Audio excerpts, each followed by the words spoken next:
말씀 본문에 보면 말씀이 육신에 대해 우리 가운데 거하셨다 이렇게 시작을 하고 있습니다. 우리 기독교 교리 가운데 이 성육신이라는 교리, 성육신이라는 말이 있는데 이 말은 거룩하신 하나님께서 인간의 몸을 입으시고 세상에 오셨다, 성육신 인카네이션 하셨다 그런 뜻입니다. 자, 오늘 본문을 보면 이 인간의 몸을 입으시고 세상에 오신 성육신 하신 예수님을 가리켜서 말씀이라 그렇게 얘기하고 있습니다. 1장 1절에도 보면 태초에 말씀이 계시니라, 이 말씀이 곧 하나님이시라 이렇게 말씀합니다. 이 말씀은 결국 예수님을 가리키고 있습니다. 왜 예수님을 가리켜서 말씀이라 그랬을까? 초대 교부였던 신학자들 오리게는 예수님이 하나님의 비밀을 계시하셨기 때문에 말씀이라 그랬다 이렇게 얘기하고 있고, 우리 장로교 창시자인 칼빈은 예수님이 성부 하나님의 영원하신 뜻이기 때문에 성경이 말씀이라 그랬다 또 이렇게 얘기를 하고 있습니다. 이 종합하면 예수님 당신이 말씀하시는 것도 마찬가지지만은 예수님 자신이 하나님의 말씀이라는 겁니다. 하나님의 말씀으로서 구원과 영생을 가지고 있기 때문에 예수님을 말씀이라 그렇게 얘기했다는 겁니다. 이게 사실은 헬라 철학하고도 연관이 되면서 로고스라는 이 말을 들어가게 되면 조금 복잡해집니다만은 하여튼 간단히 말하면 그 예수 그리스도 자체가 하나님의 말씀, 그분의 하시면서 전하신 말씀이다. 우리를 구원하시고 영생의 생명의 말씀이기 때문에 이 예수님을 말씀이라 그랬다 이렇게 해석을 할 수가 있습니다. 자, 그렇다면 왜 하나님의 아들 예수 그리스도가 인간 몸을 입으시고 세상에 오셨을까? 오늘 본문은 이렇게 얘기합니다. 우리 가운데 거하시기 위함이라 이렇게 말씀하죠. 왜 예수님이 세상에 오셨느냐? 우리 가운데 거하시려고. 이사야 7장에 보면은 임마누엘이라는 얘기가 나오잖아요. 임마누엘, 하나님이 우리와 함께 하신다. 이 이사야는 예수님이 탄생하기 한 700년 전에 하나님께서 이사야를 통해서 임마누엘을 예언하셨습니다. 내가 너희들과 함께 있을 것이다. 물론 그때도 함께 계셨지만은 함께 계신다는 징표가 결국은 700년이 지나고 난 다음에 예수님이 탄생하심으로 성취가 되었다는 겁니다. 그래서 하나님이신 예수 그리스도가 우리와 함께 거하기 위해서 세상에 오셨다는 말씀입니다. 왜 그럴까? 여러분, 사람이 사랑하는 관계가 되면 같이 같이 있고 싶고 같이 살고 싶은 것, 이게 사랑의 관계잖아요. 사랑이 없으면은 만나는 게 싫습니다. 얘기하는 것도 싫습니다. 길 가다가 만나도 피해 가버릴 정도가 되죠. 왜? 만나기 싫으면, 사랑이 없으면. 그런데 사랑하게 되면은 가장 만나고 싶고 보고 싶고 같이 있고 싶고, 하루 종일 데이트하고 집에 들어와가지고 또 방에 들어가 문 잠그고 새벽 한 2, 3시까지 또 통화. 하루 종일 얘기했는데도 또 무슨 얘기가 또 할 게 있는지 또 새벽 몇 시까지 이게 통화한다고요. 이거 왜 그렇습니까? 사랑하니까 얘기하고 싶고, 사랑하니까 만나고 싶고, 사랑하니까 같이 살고 싶고, 그래서 결혼이라는 걸 하잖아요. 우리 어제 결혼한 청년은 이제 신혼여행 가서 없습니다만은 그래도 가장 최근에 결혼한 반주자하고 이 두 사람 사랑하니까 결혼하고 사랑하니까 같이 살잖아요. 사랑 없으면 어떻게 그렇게 하겠습니까? 자, 그래서 사랑하면은 같이 있고 싶어집니다. 하나님의 사랑이 그거라는 거예요. 하나님께서 왜 인간의 몸을 입으시고 세상에 오시느냐? 우리를 사랑하시니까 함께 거하고 싶으시고 함께 있고 싶다. 그래서 오늘 말씀 보면 우리 가운데 거하시기 위함이라 그렇게 말씀하고 있습니다. 자, 우리와 함께 거하시고 우리와 함께 살기를 원하셔가지고 세상에 오셨던 예수님이 살아가시던 자리가 어디입니까? 우리가 성도들, 구원받은 성도들, 예수 믿는 사람들은 예수님이 계시던 그 자리에 있어야 되는데, 그 자리가 우리의 삶의 자리가 되어야 되는데, 그렇다면 예수님께서 오셔서 사셨던 그 삶의 자리가 어디일까? 여러분 시편 1편에 보면요, 복 있는 사람은 그러고 나가잖아요. 복 있는 사람은 어떤 사람입니까? 복 있는 사람은 악인의 꾀를 따르지 아니하고 죄인의 길에 서지 아니하고 오만한 자의 자리에 앉지 않는 사람, 이런 사람이 복이 있다 그랬습니다. 여러분, 악인의 길을 따라 악인의 자리에 서고 죄인의 자리에 서고 오만한 자리에 서 있다면 그 자리에 있는 사람은 이건 복이 아닙니다. 그건 화입니다. 그런데 그런 자리, 악인의 자리도 아니고 죄인의 자리도 아니고 오만한 자리도 아니고 주님이 계셨던 그 자리에 있다면 그 사람은 큰 복 있는 사람인 줄로 믿습니다. 자, 그렇다면 이런 다 복 있는 자리에 계셔야 되고 예수님이 세상에 오셔서 계셨던 그 자리에 오늘 저와 여러분이 계셔야 되는데, 예수님이 계시던 그 자리가 어떤 자리입니까? 몇 가지 보면, 먼저는 예수님은 세상에 오셔서 낮은 자리에 계셨습니다. 우리가 흔히 그러잖아요. 표현을 어떻게 합니까? 하느님께서 하늘의 영광스러운 보좌를 버리시고 낮고 천한 세상에 오셨습니다. 예수님의 탄생을 우리는 그렇게 표현합니다. 높고 높은 영광의 보좌를 버리시고 낮고 천한 세상 인간의 자리로 오셨다, 그렇게 우리는 얘기합니다. 여러분, 예수님의 탄생이 정말로 초라하지 않습니까? 동방 박사들이 어느 날 큰 별을 보고 직감한 것이, 너무나 위대한 인물이 태어났구나, 위대한 인물이 탄생하겠구나. 그래가지고 황금과 몰약과 유황이라는 값비싼 선물을 준비해가지고 별을 따라옵니다. 이분들이 예루살렘에 도착하자마자 제일 먼저 찾은 데가 어디겠습니까? 왕궁입니다. 왜? 너무나 위대한 인물이 탄생하기 때문에 이분은 분명히 의리하고 좋은 왕궁이라든지 무슨 큰 대저택이라든지 아주 특별한 곳에서 탄생할 줄 알고 찾아왔는데, 예루살렘에서는 탄생하신 예수를 만나지 못했습니다. 다시 별을 따라가 이동하다 보니까 베들레헴에 도착했는데, 베들레헴도 어디 좋은 집이 아니라 말구유에 탄생하신 예수를 거기서 만났습니다. 여러분, 이 사람들이, 동방 박사들이 큰 별이 나타나고 따라오는데 말구유에서 태어날 줄로 상상이나 했겠습니까? 예수님의 탄생은 그런 낮은 자리. 여러분, 옛날엔 시골에서는 요즘처럼 산부인과 가서 애기 놓는 거 아니잖아요. 저도 애기 놓을 때는 저 기억 없으면, 태어날 때 기억은 없지만은 저도 병원에 가서 안 낳았습니다. 집에서 낳았습니다. 여러분, 대개 다 그때는 그렇지 않습니까? 집에서, 좋은 집이든 안 좋은 집이든 좌우지간 사람이 사는 집에서 태어났지 않습니까? 여러분 가운데 소울이 마구간에서 나신 분 있습니까? 우리나라는 말은 별로 없으니까 소외양간에 태어나신 손한 분 없잖아요. 집이 좋든 안 좋든 좌우지간 집에서 태어났습니다. 그런데 예수님은 집도 아니고 말구유에 탄생하셨다, 가장 낮은 자리에서 태어나셨다는 얘기입니다. 그렇다면 공생에는 화려했을까요? 마태복음 8장에 보면 어떤 사람이 예수님의 능력을, 예수님의 기적을 일으키는 걸 보면서, 이 예수를 따라가게 되면 내가 정말 팔자 고치겠다, 내가 정말 인생 대박 나겠다, 이렇게 생각하고 그가 예수 앞에 와가지고 얘기합니다. 선생님, 내가 선생님을 따르겠습니다. 선생님이 어디를 가든지 간에 나는 죽도록 선생님을 따르겠습니다. 왜? 따르면 뭔가 큰 어떤 유익이 있을 줄 알고. 그런데 예수님께서 뭐라 그랬습니까? 공중에 나는 새도 거처가 있고 여우도 굴이 있는데 인자는 나는 머리 둘 곳도 없다. 뭡니까? 이 사람아, 나는 가난한 사람이야. 나는 집도 없는 사람이야. 나는 돈도 없어. 네가 나를 따라와도 나는 너에게 해줄 게 아무것도 없어. 경제적으로 네가 혜택받을 게 없어. 그 말씀 아닙니까? 그러니까 이 사람이 바로 돌아서가, 그렇습니다. 내가 깜빡했는 게 있습니다. 우리 부모님 장례를 치러야 되고, 우리 부모님 돌아가실 때가 다 되었는데, 부모님 돌아가시고 장례를 치러야 되는 걸 내가 깜빡했습니다. 그건 가버리잖아요. 왜 그렇습니까?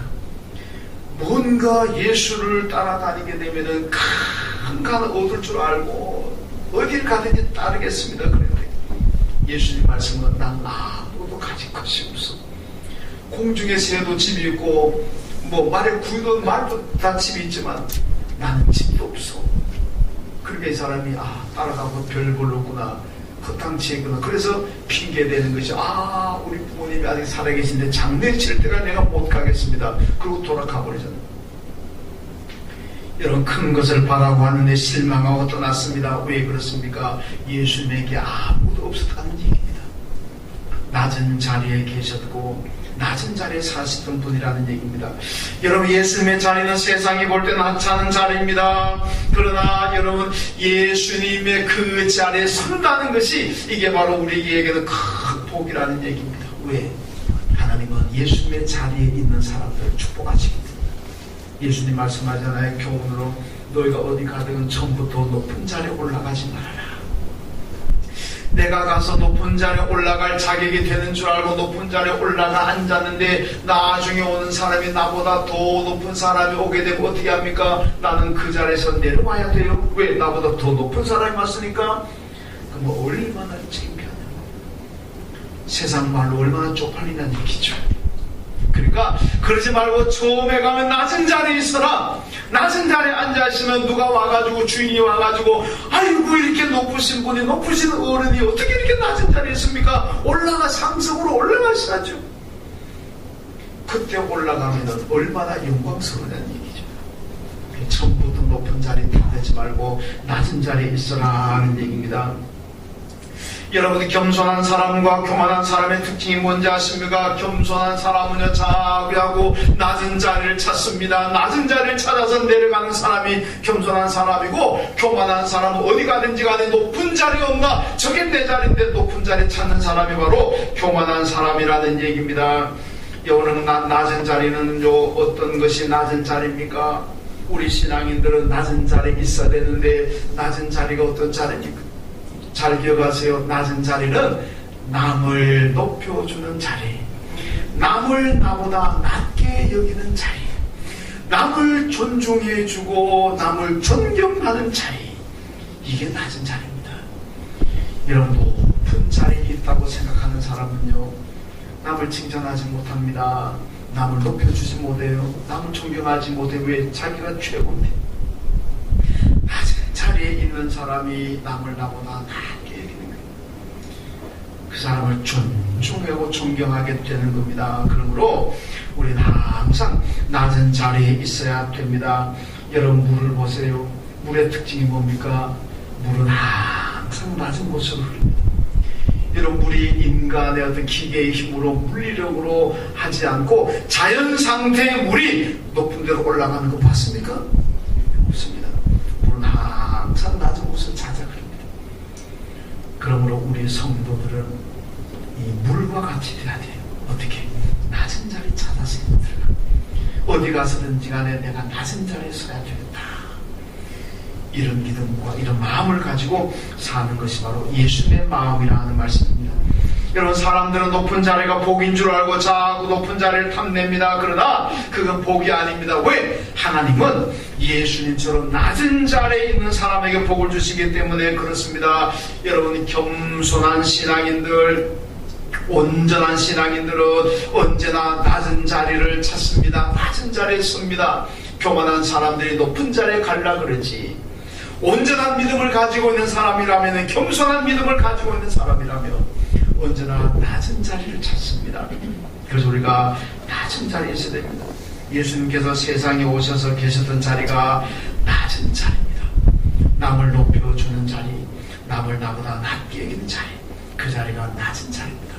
여러분의 삶의 자리가 언제나 이 낮은 자리가 되시기를 주님의 이름으로 축원합니다. 두 번째로, 예수님은 섬기는 자리에 계셨습니다. 마가복음 10장 35절에 예수님께서 오신 목적을 이렇게 밝히고 있습니다. 인자가 온 것은 섬김을 받으려 함이 아니라 도리어 섬기려 하고 자기 목숨을 많은 사람을 위해서 대속물로 주기 위해서 오셨다, 이렇게 말씀합니다. 여러분, 예수님이 세상에 왜 오셨습니까? 섬김을 받으려고 오신 분이 아니라 섬기려고 오셨습니다. 그리고 당신의 목숨도 마지막에 십자가상에 죽으시고 우리의 죄를 대속하시고 우리를 구원하시기 위해서 그 목적 가지고 세상에 오셨다고 말씀하고 있습니다. 이게 예수님의 오신 목적입니다. 여러분, 예수님의 섬기기 위해서 오셨다. 그런데 그 대표적인 행동이 뭡니까? 이게 제자들의 발을 씻긴 사건 아닙니까? 옛날에 자기 집에 온 사람들을 다른 사람 발을 씻긴다는 것은 이거는요 종들이 하는 겁니다. 주인이 하지 않습니다. 종들이 주인의 발을 씻기고 자기 집에 손님 발을 씻깁니다. 그런데 예수님께서 제자들의 발을 씻기지 않습니까? 이 뭡니까? 종이 하는 역할, 종의 자리에까지 낮아셔가지고 섬기는 모습입니다. 여러분, 교회 사명이 무엇입니까? 교회는 영혼 구원하는 겁니다. 여러분, 교회는 구제하는 게 목적이 아닙니다. 교회는 장학사업하는 게 목적이 아닙니다. 교회는 차선사업하는 게 목적이 아닙니다. 교회는 어디 가서 봉사하는 게 목적이 아닙니다.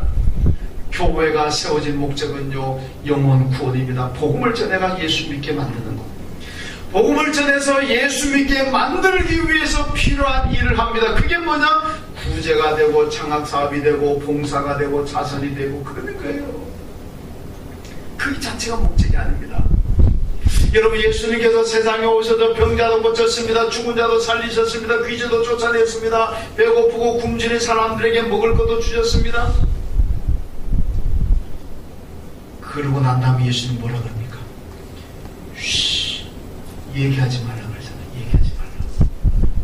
여러분, 죽은 사람 살리는 게 얼마나 대단한 사건입니까? 여러분, 5천 보리떡 5개 물고기 2마리 가지고 5,000명을 먹이고 12관계 나무, 이게 얼마나 큰 기적입니까? 여러분, 만약에 제가 그랬다면요, 난 여러분들에게 스피커 하나씩 들어주고 다 좀 소문내라. 예한교회 권호수 목사가 죽은 자 살렸다고, 예한교회 권호수 목사가 떡 가지고 몇천 명 모이고 더 남겼다고 스피커 다 사가지고 댕기면서 다 나발 불고 다녀라. 그 얘기할 거예요. 얼마나 큰 대단한 사건인데. 그런데 예수님은요, 얘기하지 말고 그러잖아요. 왜 그런지 아십니까? 예수님의 오신 목적은 영혼구원입니다. 이게 만약에 이게 소문이 나가게 되면, 예수한테 가면은 먹을 양식이 생기는구나, 예수한테 가면은 뭐 병자도 고치고 죽을 자도 살아나겠구나, 이것 때문에 예수님이 오신 줄로 착각할까봐, 오해할까봐. 여러분, 교회가 하는 가장 중요한 일은 영혼 구원입니다. 우리도 오늘 여러분들이 정서 헌금하시는 사랑의 쌀 오늘 오후에 42편 전달합니다. 얼마나 귀한 일입니까? 그러나 교회는 이게 목적이 아닙니다. 이거 하려고 교회 세워진 건 아닙니다. 그냥 복음을 전하기 위해서 주님의 사랑을 더 효과를 전하기 위해서 이런 거 하는 거지, 이게 목적이 될 수는 없다는 거예요. 여러분, 교회는 영혼 구원을 위해서 세워진 줄로 믿습니다. 하나님께서 오늘 저를 부르시고 여러분을 부르셔서 하나님의 자녀 삼으시고 구원하신 이유가 무엇이고 목적이 무엇입니까? 그것도 다 영혼 구원인 줄로 믿습니다. 여러분, 하나님의 부르심을 받아서 구원받았는데 영혼 구원하는 전도 못한다면 그건 하나님 부르신 목적에 부합하지 않는 삶입니다. 어떻게 하면 영혼 구원을 잘할 수가 있습니까? 섬기는 겁니다. 여러분, 우린 전도해야 됩니다. 복음을 전해야 되고 영혼을 구원해야 됩니다. 어떻게 영혼을 잘 구원할 수 있습니까? 섬기는 거예요. 잘 섬겨야 돼요. 만약에 예수님께서 세상에 오셔가지고 섬김을 받는 자리에 계셨다면 어떻게 됐겠습니까? 사람들이 예수께 구름대처럼 몰려가지 않습니다. 그분이 세상에 오셔서 종의 자리까지 낮아지셔가지고 사람들을 섬기니까 그 예수가 좋아서 많은 사람들이 예수께 몰려오는 겁니다. 우리 교회가 섬기는 교회가 되면 사람들의 관심의 대상이 될 것이고 사람들이 몰려올 것이고, 우리 교회와 우리 안의 식구들이 만약에 섬김을 받으려고 한다면 어떤 사람도 떠나게 된다는 겁니다. 그러니까 잘 섬겨야 돼요. 여러분, 전도자는 섬김을 받으려고 하면 절대로 전도 못합니다. 잘 섬겨야 감동이 되고 전도가 됩니다. 부흥하는 교회 특징이 뭔지 압니까? 전도 잘하는 분들의 특징이 뭔지 아십니까? 섬기는 거예요. 잘 섬겨. 여러분, 예수님의 자리가 섬김의 자리입니다. 오늘 저와 여러분의 자리가 어디가 되어야 되겠습니까? 섬기는 자리. 주님이 오셔서 섬김의 자리에 계시는 것처럼 저와 여러분도 늘 섬기는 자리에 있기를 주님의 이름으로 축원합니다. 그 다음 세 번째로 예수님은 하나님을 바라보는 자리에 계셨습니다. 여러분, 예수님이 세상에 오셔서 환난을 당하고 고난을 받고 힘들 때마다, 일이 있을 때마다 그분은 하나님을 바라보셨습니다. 하나님 바라보시면서 기도하셨다는 얘기. 여러분, 십자가 앞에 두고 겟세마네 동산에서 십자가를 진다는 것이 얼마나 괴롭고 고통입니까? 그때 주님이 겟세마네 동산에서 하나님 바라보고 기도합니다. 언제나 하나님 바라보는 삶을 주님이 사셨다는 얘기입니다. 여러분, 한국의 새벽기도가 참 유명합니다. 이 새벽기도를 만든 분이 한국에서는 주기철 목사님입니다. 이 교회에서는 재밌는 얘기가 있습니다. 어느 날 주기철 목사님의 손자가 이 목사님인데, 친구 목사들 세미나 가가지고 좀 쉬려고 그랬는데 새벽기도의 시간 돼가지고 일어나라고 새벽기도 가야 된다고, 그러니까 이 주기철 손자가 일어나면 사건이 미안했어요. 어느 놈이 새벽기도 만들어가 나를 이렇게 힘들게 만드나. 이 옆에 있던 분들이 니네 할아버지가 만들었다, 그랬다는 유명한 얘기입니다. 한국의 새벽기도는 주기철 목사가 만들었는지 모르지만은, 여러분, 성경에 나온 새벽기도 누가 만드셨습니까? 예수님 만들었잖아요. 여러분, 예수님께서 마가복음 1장에 보면요, 새벽 미명에 한적한 곳에 가셔가지고 하나님 바라보면서 기도하셨다, 이렇게 말씀합니다. 이게 성경의 새벽기도이시죠. 여러분, 예수님은 기도하면서 하나님을 바라보면서 기도하시는 가운데 하루를 시작하셨다는 말씀입니다. 여러분, 죄를 짓는 사람의 심리가 뭔지 압니까? 자꾸 숨으려고 그럽니다. 자꾸 엄마 아빠한테 큰 죄를 지으면 자꾸 엄마 아빠 피하게 되는 거 아니겠습니까? 여러분, 이 국가에 죄를 짓고 이 수배자가 되면 경찰을 자꾸 피하게 됩니다. 하나님 앞에 죄를 짓는 사람 하나님을 피해 숨으려고 그러지 않습니까? 가인이 아벨을 죽인 살인죄를 지었습니다. 그러나 가인이 숨어버리잖아요. 가인아 내가 어디 있느냐? 예, 제가 살인자가 되어서 너무 무서워서 숨었습니다. 숨잖아요. 요나가 하나님께서 니네에 가서 복음을 전하라 그런데 니네에 가지 않고 하나님 명령 불복종하고 그냥 불복종한 죄를 지었으니까 무섭습니다. 그러니까 다시를 가서 숨어버리려고 다시를 가잖아요. 여러분, 죄인은요 항상 숨으려고 하는 그런 심리를 가지고 있습니다. 성도들도 죄를 지으면 하나님 앞에 나오기가 힘듭니다. 하나님, 그래서 죄를 안 지으려면 어떻게 해야 되겠습니까? 늘 하나님을 바라보는 자리에 있어야 됩니다. 하나님을 바라보는 자리에 있으면 죄의 유혹을 이길 수가 있습니다. 시험 환난도 이길 수가 있습니다. 온전한 믿음을 가질 수가 있습니다. 하나님을 바라보는 자리를 이탈하니까 하나님 바라보지 않고 세상을 바라보고 사람을 바라보고 돈을 바라보고 뭐를 바라보고 자꾸 그런 걸 바라보니까 유혹을 이기지 못하고 그런 걸 바라보니까 죄를 짓게 되고 하나님을 떠나게 되는 거지. 늘 예수님처럼 하나님을 바라보는 자리에 있다며 얼마나 신앙이 경건하고 얼마나 능력 있는 신앙이 되겠습니까? 여러분, 하나님을 바라보는 자리에 있는 것이 축복인 줄로 믿습니다. 해바라기를 왜 해바라기라 그러겠습니까? 해를 보면서 왔다 갔다 하는 해바라기잖아요. 요즘은 해바라기를 빗대가지고 주바라기 그러잖아요. 주바라기는 누굽니까? 주님을 바라보고 사는 사람, 주바라기. 하나님 바라보고 사는 사람은 하바라기. 하바라기 말을 잘 못 봤습니다. 주바라기 참 많습니다. 주와 주님을 바라보든 하나님을 바라보든 똑같은 얘기입니다. 우리는 항상 주바라기가 되어야 됩니다. 예, 하바라기 되어야 됩니다. 그래야 우리가 유혹을 이길 수가 있고 죄를 이길 수가 있는 거예요.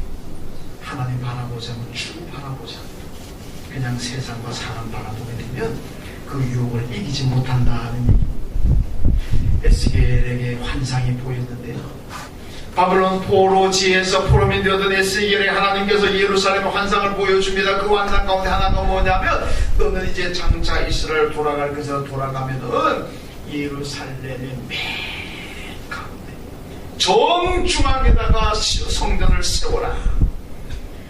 그 성전 성전을 중심으로 12지파가 자리하고 살아라. 이 환상을 하나님께서 보여줍니다. 왜 그렇습니까? 어디에서든지 성전을 바라보라. 어디에 있든지 간에 성전에 계시는 하나님을 바라보고 살아라고. 하나님 바라보라는 의미에서 성전을 맨 중앙에 세워라, 그렇게 말씀하고 있습니다. 여러분, 어떤 형편에 있든지 간에 하나님을 바라보아야 됩니다. 하나님 바라보면 그게 능력이 있고 그게 해결책이 있고, 하나님 바라보면은 모든 죄를 이길 수 있는 힘이 생긴다는 말씀입니다. 여러분, 이스라엘 백성들이요, 북왕국이 아시리에게 망했습니다. 남왕국이 바벨론에게 망했습니다. 그리고 다 포로로 끌려갔잖아요. 이게 디아스포라 시작. 우리는 유대인들 디아스포라, 흩어졌다는 얘기 아닙니까? 언제부터 흩어지기 시작했느냐? 아시리아에게 북왕국이 망하고 바벨론에게 남왕국이 망하고, 그때부터 온 세계로 흩어졌습니다. 그런데 하나님께서 흩어진 백성들에게 말씀하신 게 뭔지 압니까? 어디에 가서 흩어져 있든지, 아프리카 끝에 가 있든지, 남미 끝에 가 있든지, 시베리아 저 끝에 가 있든지 간에, 세상 어디에 가 있든지 간에 너희가 있는 그 처소에서 하나님을 바라보고 기도한다면 내가 이렇게 해주겠다. 이사야 41장 9절에 이렇게 말씀합니다. 내가 땅 끝에서부터 너를 붙들며 땅 모퉁이에서부터 너를 부르고 너를 버리지 아니할 것이라, 이렇게 말씀합니다. 여러분, 포로돼가 디아스포라 흩어졌습니다. 지구 저 끝에 가 있을지라도, 시베리아 저 추운 끝에 가 있을지라도, 거기서 하나님 바라보고 기도한다면 내가 땅 끝에서부터 너를 부르고 땅 모퉁이에서도 너를 모아서 너희가 같이 살게 할 것이고 내가 너를 버리지 않을 것이다. 하나님의 약속입니다. 어디에 살든지 어떤 형편에 있든지 우리가 늘 주님을 바라보고 하나님 바라보고 기도한다면 하나님께서 우리를 모아주실 것이고 하나님께서 회복시켜 주실 것이고 하나님께서 우리로 하여금 능력 있는 그런 삶을 살게 하실 줄로 믿습니다. 항상 하나님 바라보는 자리가 바로 축복의 자리입니다. 거기가 바로 하나님 바라보는 자리가 의인이 있어야 될 자리고, 하나님 바라보는 자리가 우리 모든 성도들이 있어야 될 자리입니다. 얼마나 큰 축복입니까? 여러분, 인간의 몸을 입으시고 성육신하신 예수님, 그 예수님이 세상에 오셔서 계시던 자리가 어디입니까? 낮은 자리에 계셨습니다. 섬기는 자리에 계셨습니다. 늘 하나님을 바라보는 자리에 계셨습니다. 이 예수님이 계시던 그 자리가 오늘 저와 여러분들의 자리가 되시기를 주님의 이름으로 축원합니다. 하나님 감사합니다. 주님 세상에 오셔서 낮은 자리에 섬기는 자리, 하나님 바라보는 자리에 계셨기에 모든 유혹도 이기시고 승리하셨던 것을 기억합니다. 오늘 우리가 있어야 될 자리도 바로 이런 자리인 줄로 믿습니다. 성도 한 자를 앞에 두고 저희도 모두가 예수님처럼 낮은 자리에 있게 하여 주시고 예수님처럼 섬기는 자리에 있게 하시고 예수님처럼 늘 하나님을 바라보는 자리에 있음으로 말미암아 이 땅에서 승리하고 능력 있는 삶을 살아가는 우리 모두가 다 되게 하여 주옵소서. 예수님의 이름으로 기도하옵나이다. 아멘. 하나님 아버지